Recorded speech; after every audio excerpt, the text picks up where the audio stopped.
Halo, selamat pagi. Assalamualaikum warahmatullahi wabarakatuh. Bagaimana kabar teman-teman hari ini?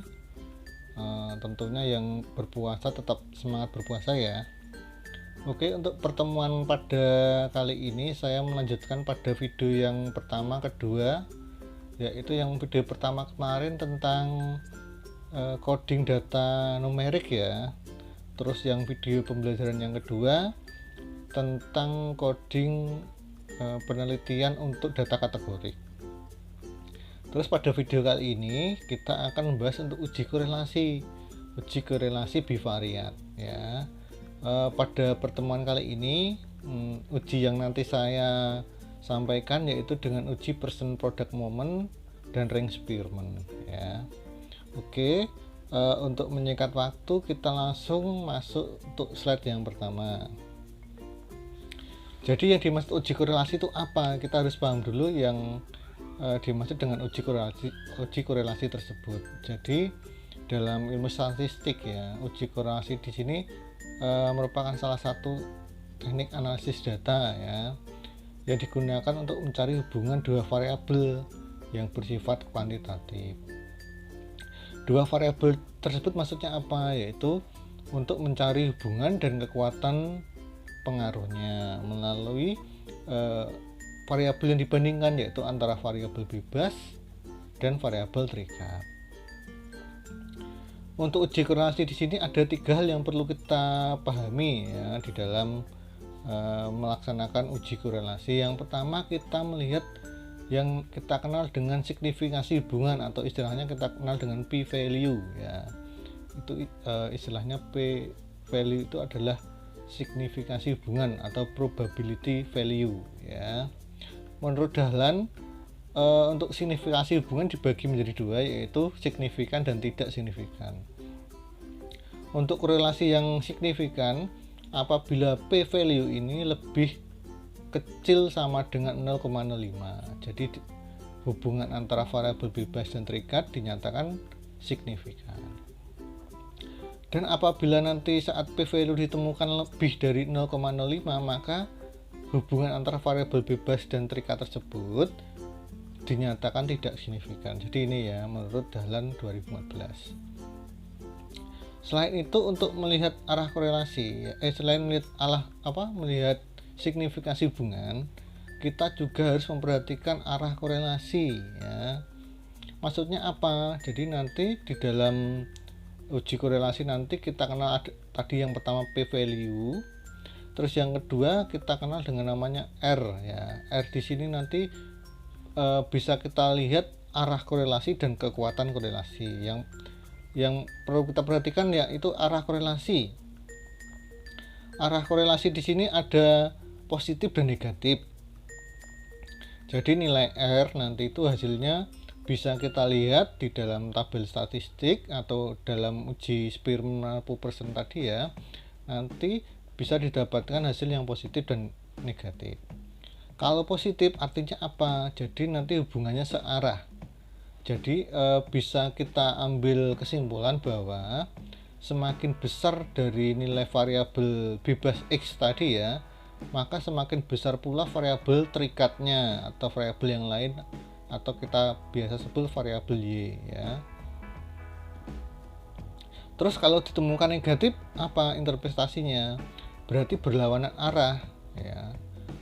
Maksudnya apa? Jadi semakin besar nilai variabel bebas X tadi ya, maka semakin kecil variabel Y tadi, variabel terikatnya. Contohnya apa?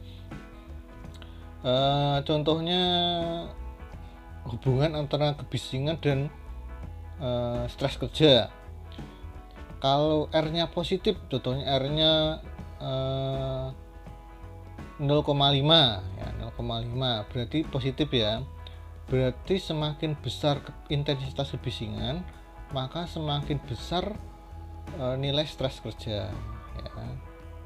Tetapi bila R-nya negatif, contohnya min 0,3 ya, berarti semakin besar intensitas kebisingan, maka semakin kecil nilai apa tadi stres kerja. Jadi itu ya, kita lihat arah korelasi positif dan negatifnya. Terus yang ketiga, selain dari arah korelasi, kita juga harus perhatikan dari nilai apa teman-teman? Ya, dari kekuatan korelasi atau kita sebut biasanya koefisien korelasi. Di sini ada 5 kriteria ya. Jadi nilai R-nya apabila 0 sampai dengan 0,199 maka kekuatan korelasinya lemah ya. Dan seterusnya, jadi ada yang sangat lemah, sedang, kuat, dan sangat kuat ya. Jadi kalau kita temukan contohnya tadi hubungan intensitas kebisingan dengan stres kerja, didapatkan nilai R-nya 0,9 ya. 0,9 itu berada di nilai yang mana? Oh, berada di nilai yang sangat kuat, berarti koefisien korelasinya menunjukkan kekuatan yang sangat kuat antara intensitas kebisingan dengan stres kerja. Itu ya teman-teman, paham ya? Mudah sekali kok. Yang pertama kita simulasikan atau kita belajar dulu ya. Nanti teman-teman ada pertanyaan yang bisa teman-teman jawab di kolom komentar, nanti saya sebutkan di slide ya. Untuk yang tutorial pertama kita belajar tentang uji person product moment ya. Ini khusus untuk uji korelasi skala data numerik ya. Numerik masih kan enggak? Yang termasuk dalam skala data numerik ada apa? Yang pertama rasio, dan yang kedua ada interval ya, benar sekali. Oke, kemarin teman-teman sudah belajar untuk coding sama input di SPSS ya. Jadi kemarin data yang teman-teman isi atau teman-teman sebar surveinya kemarin atau hasil kuesionernya diinput ke dalam SPSS. Nah, hasilnya contohnya seperti ini ya. Jadi X1 ini variabel bebas yang pertama, X2 variabel bebas yang kedua, dan Y itu variabel terikat. Kemarin masih ingat nggak variabel bebasnya apa? Yang X1 kemarin adalah pengetahuan, yang X2 ketersediaan masker, dan yang Y itu kemarin apa? Praktek penggunaan masker. Oke, kita mulai dulu. Untuk contoh uji person product moment, kita mau melihat hubungan antara X2 yaitu variabel ketersediaan masker dengan Y, praktek penggunaan masker. Kita lihat dulu ini, berarti datanya ini X2 mau kita uji dengan data Y. Kita mau uji apa? Korelasi dengan uji person product moment. Caranya bagaimana? Bisa kita lihat, kita buka SPSS, datanya itu sudah ada yang kemarin ya. Caranya teman-teman buka analyze, terus correlate, terus klik bivariate lah, itu bisa lihat di slide ya. Jadi di situ di menu toolbar yang paling atas itu ada analyze, cari correlate, terus ada bivariate, silahkan klik. Nah, nanti muncul seperti gambar yang slide sebelah kanan. Nah, di situ kita geser, jadi ketersediaan masker itu sama kepatuhan penggunaan masker itu sebenarnya sebelah kiri, terus kita geser ke sebelah kanan di variabel itu yang mau kita uji ya. Setelah itu jangan lupa kita centangi uji apa yang mau kita lakukan. Nah, di situ ada Pearson, ada Kendall Tahu, ada Spearman. Kita klik saja. Oh, kita mau uji person ya, berarti kita klik saja person ya. Jangan lupa tutorialnya di centang juga, terus flag ini juga dicentang. Selanjutnya kita pencet OK. Lah, nanti hasilnya akan muncul seperti ini. Jadi ini hasil uji person product moment ya dalam SPSS. Terus kita lihat, Pak, kita mau melihat tadi nilai apa? Dari nilai P value sama nilai R ya. Oke, kita lihat P value nya dari mana Pak tabel tersebut. tabel korelasi tersebut ya. Kita lihat ini ya. Ini namanya p value 0,18. Ini namanya p value. Terus selanjutnya ini ada R-nya 0,430 ya. Jadi uji hubungan antara ketersediaan masker dengan kepatuhan penggunaan masker tadi didapatkan nilai p value-nya 0,18 ya, dan R-nya 0,430. Terus interpretasinya apa Pak dari hasil tersebut? Nah, silahkan. Ini pertanyaan untuk teman-teman kelas A ya. Dari nilai uji tersebut didapatkan nilai P 0,018 dan nilai R 430. Dari nilai tersebut interpretasinya seperti apa? Yang tadi ada hubungannya signifikan atau tidak, arah korelasinya tadi positif atau negatif, maupun interpretasi kekuatan hubungannya tadi dari yang lemah, kuat, dan sebagainya. Tadi silahkan tuliskan untuk kelas A jawabannya di kolom komentar ya. Oke, cukup gampang ya teman-teman. Nanti silahkan disimulasikan lewat SPSS teman-teman di laptopnya teman-teman sendiri. Terus selanjutnya kita mau melakukan uji rank Spearman. Nah, tadi untuk yang pertama tadi untuk data numerik, terus untuk rank Spearman ini kita menguji korelasi data kategorik ya. Data kategorik kemarin masih kan enggak? Data apa? Ya, data kategori kemarin termasuk skala data nominal dan ordinal ya.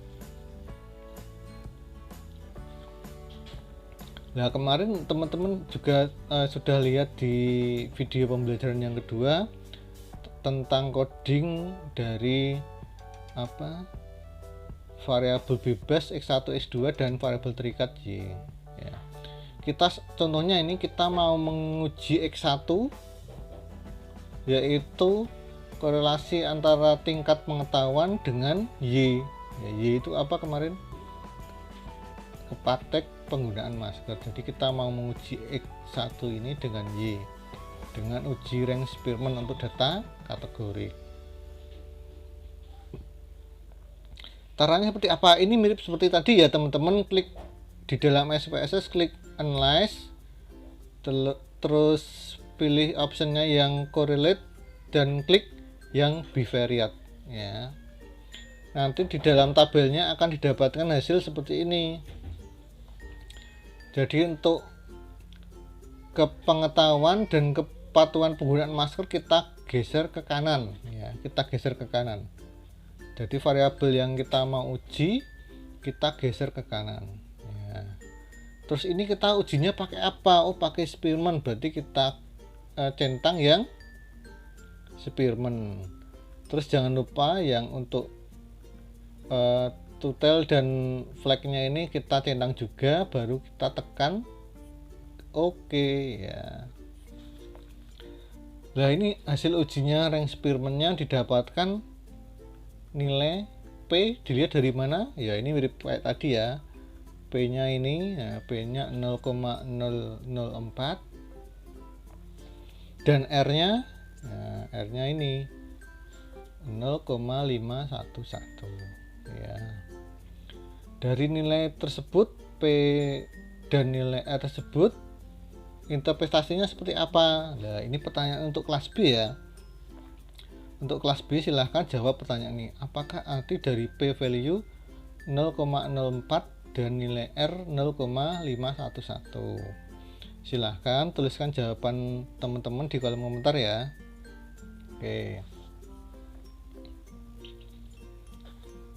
Oke, kita masuk di slide yang terakhir. Semoga tadi teman-teman paham ya untuk uji person product moment dan uji rank Spearman ini. Tetapi ada beberapa hal yang perlu kita perhatikan. Yang pertama, uji person product moment dan rank Spearman ini ya dapat digunakan untuk melihat signifikasi hubungan antara variabel bebas dan terikat, beserta arah korelasi dan kekuatan korelasi atau koefisien korelasi tadi dengan melihat nilai R. Perbedaannya apa? Di sini ada perbedaan. Jadi kapan kita menggunakan percent product moment, kapan kita menggunakan rank Spearman. Yang pertama, kita menggunakan percent product moment apabila kita mau menguji data termasuk statistik uji parametrik ya. Uji parametrik apa? Data yang kita olah asumsinya data berdistribusi normal ya. Terus yang selanjutnya skala datanya apa tadi? Numerik, yaitu rasio dan interval. Sedangkan untuk rank Spearman ini ya teman-teman, rank Spearman ini merupakan uji statistik non parametrik. Maksudnya apa?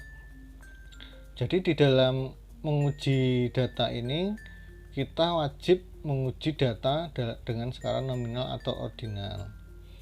Terus dalam rank Spearman ini tidak mensyaratkan untuk harus distribusinya normal ya, tidak mensyaratkan itu.